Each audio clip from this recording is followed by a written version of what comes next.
Hi, it's Jan Beta, and you probably remember the little Amiga disk drive I repaired in the video I will link in the corner here.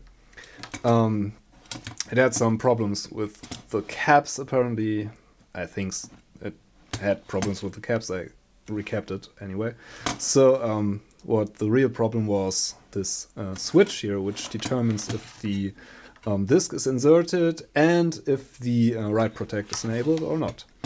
So what I want to do with this, really, that's what I got it for, is to put it into this case here, which is the case from an Amiga 1010 external disk drive, which was apparently the first Amiga external disk drive Commodore made. It has the nice little rainbow Amiga logo on there, which is pretty. I think it already came with the Amiga 1000. So this is a nice case, but I only got the case. It's from the box of Amiga stuff I got off eBay. I will link in here again. So yeah. Okay, so here it is, the A1010. You can take this away, I think. They ripped it apart as they did with the butchered Amiga that was also there. It came in the same box. So yeah, what it is basically is a cable and some very tiny logic chips here. So let's see. We should be able to just basically fit this in here. Take off the screws for the Amiga 500 case, I think. So I think you should be able to just fit it in here. And yeah, close the case there. Maybe so. Doesn't look too bad to me, I think. Let's see if it fits. Okay, so it is quite a tight fit, but if I get the cable somewhere on top there or something like that, it's gonna fit. And yeah, as you can see, the button also seems to be where it belongs and stuff like that. So okay, I got the Amiga 500 hooked up to the whole system here, and let's see if it does anything if I connect the drive. So okay, booting up my Workbench disk here.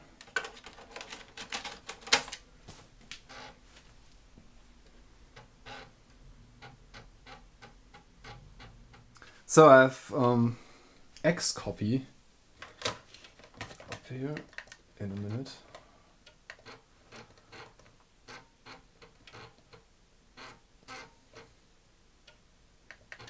And so far it seems to be working quite nicely, technically. Right, so there's Xcopy, and it, as you can maybe see, it has the two drives here. So that's exactly what we want, and we want to check if the drive 1 works. So I put a disk in there, and I just go to test disk and see if the data is correctly read.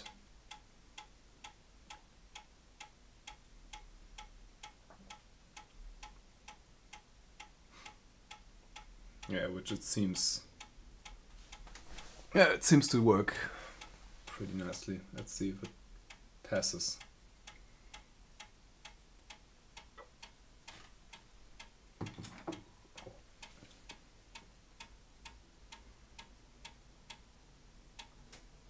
Okay, there are some read errors, but that may just be errors, apparent errors on the disk. Let's check another one, because these disks are old and they have errors, I think. So let's test another one.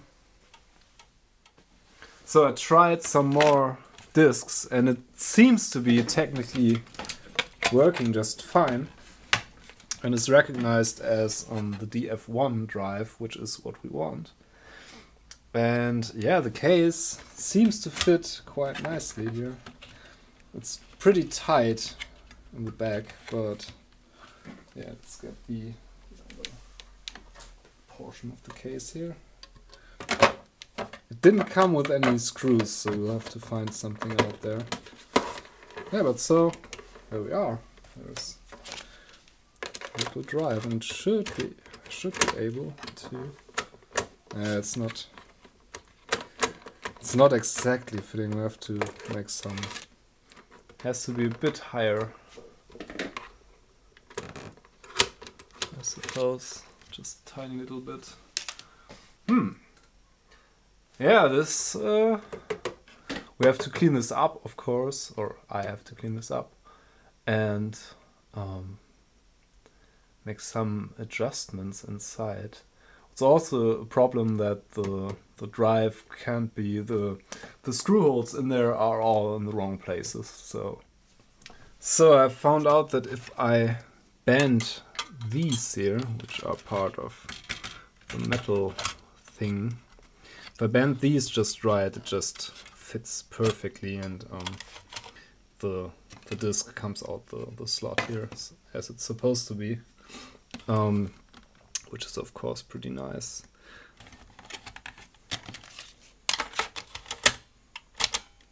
Yeah, and as you can see, the mechanism works perfectly now, so that's the right position there. Yeah, what else? We have to clean up the case, but we can do that anytime, basically. I think we have to make a little LED thingy here so that we have, I think it's just a standard square LED that goes in there. I hope so, at least. I'm gonna glue that in place, I think, after we've cleaned this. And on the PCB of the drive should be a connection for an LED, I hope. So this here is a standard Amiga 500 internal disk drive, model Chinon or Chinon FB354 revision E, which is pretty, it's made in 1991, and pretty much a lot of Amiga 500s from that era will have exactly this model of drive, so it's pretty common, I think. So now I'm taking this all apart again, of course, to clean it. Should have thought of that earlier, but yeah, that's how things go, I think. I think this all has to go because it's connected to the PCB there. I'm quite excited. This is a nice drive. I actually had one of those back in the day when I had my Amiga 500 as an external drive. Yeah, so I like the design, and I like how it feels and how big and clunky it is, and I just basically love this drive. So it's a nice little thing. Oh, here's a nice ground connection there. It even has a little washer. So I think I'm gonna try and leave that on there. And now we should just be able to take this out there. If we get the cable out here. Yeah, there we go. And there's our case, which is pretty, like most of the stuff from the box this came in, it's pretty crusty. Here's our money shot. The external disk drive. So I left the jumper setting on.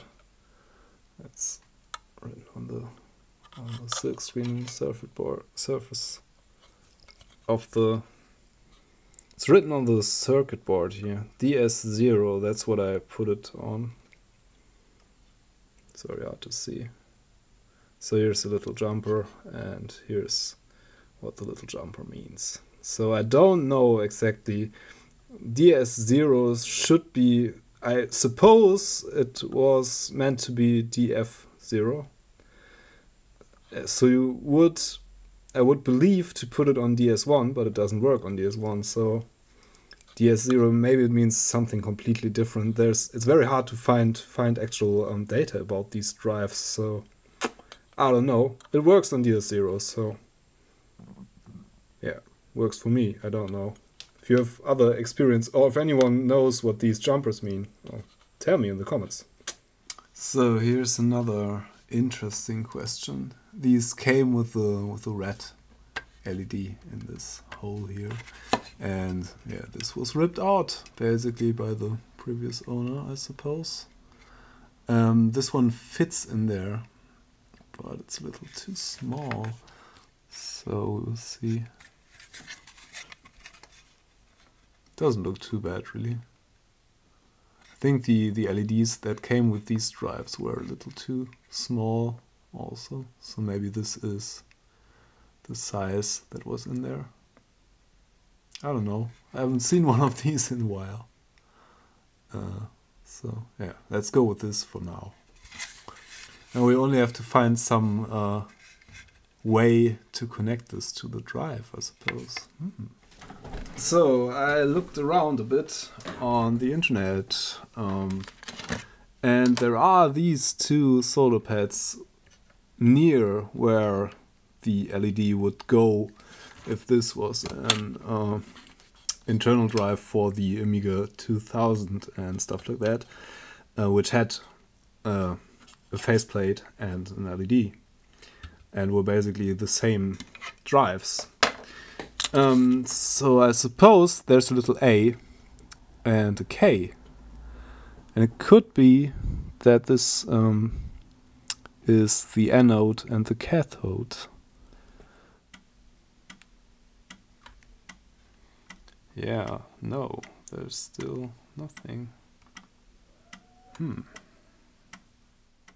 So I just tweeted about my problem here with the LED. And Stefan of the Broadcasten blog, I linked that in before, and yeah, I think he doesn't know much about electronics, but he knows his way around the internet, it seems. And he pointed me to a site that said my little LED connection that is here goes through this R13 labeled thing, which it does. And yeah, supposedly R13 is where the resistor for the LED goes. So I looked into the forum thread that Stefan linked, and it says you have to connect a 2.2K resistor there, which I'm going to do, and then we should have a connection to here. Yes, we have. And these are the pads for the LED, where the LED goes if this is an A1010 drive or something like that. And they are going to fit this resistor here. I don't have a surface mount one, so I'm gonna go with the through-hole component here. People are gonna hate me for that, but I'm fine with that. I'm gonna try. So hey, he's doing it again. He's soldering through-hole components to surface mount tabs. Everything's gonna be fine. The world's not gonna explode. And yeah, let's put an LED here. Okay, and here goes the LED. Don't want to short out anything. So yeah, we have the resistor in place over here on the R13 pads, and we have our little LED in place. Let's see if this works.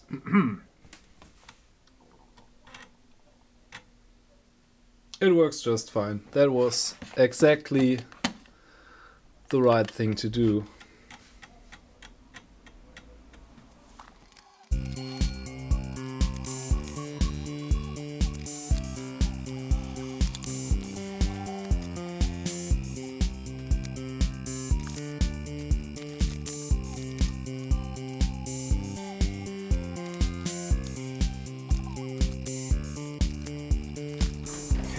let's see if we can somehow fit this together. Oh, the LED goes on this side, of course. So here's what we got. I attached this with some sellotape, and I had to bend the metal sheet here that's under here quite a bit to make this lift up a bit, because otherwise the disc wouldn't come out. It would go in, but it wouldn't eject if I pushed the button. So that's a bit fiddly, but it was quite badly bent when it arrived here. So I suppose if you have a better one, you can just fit the drive in there and it will work no problem. Unfortunately, the screw holes on these drives are in completely different positions than you would need to attach it. So I used sellotape here, which works quite well. It's quite nicely affixed here. Just put it around here and under there a bit, so I just can cut it if I want to take it out or something. Yeah, the LED, there's this little tab here that normally holds it in place, but it just fell off. It was attached here on the bottom of the LED, and it was broken already, and it just fell off when I put the LED in there. So I think I'm gonna leave this out and just affix it with a drop of hot glue or something. It was hot glued in before. There's glue residue there, so it's probably close enough. Okay, so let's get hot gluey.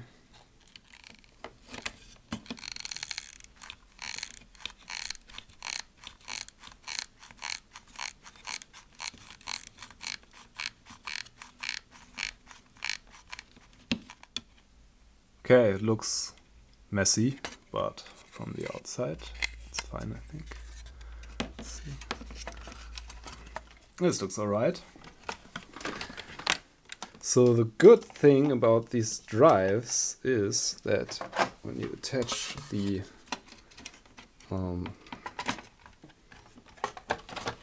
case, that it holds together quite well without any screws.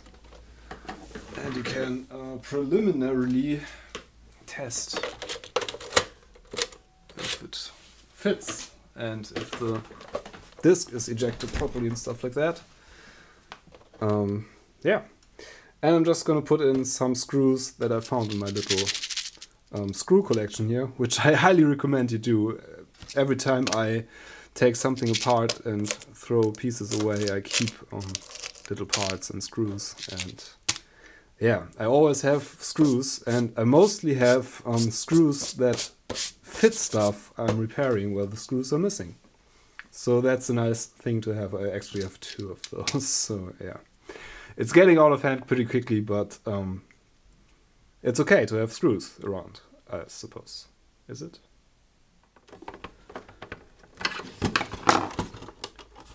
Now it's pretty safe. Nice. And now, for properly testing this, I am going to start the whole system.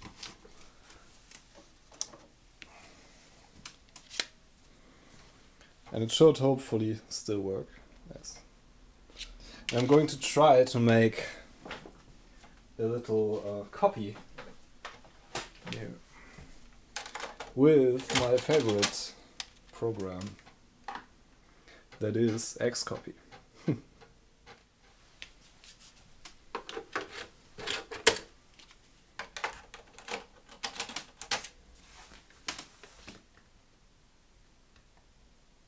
Okay, I'm gonna make a copy.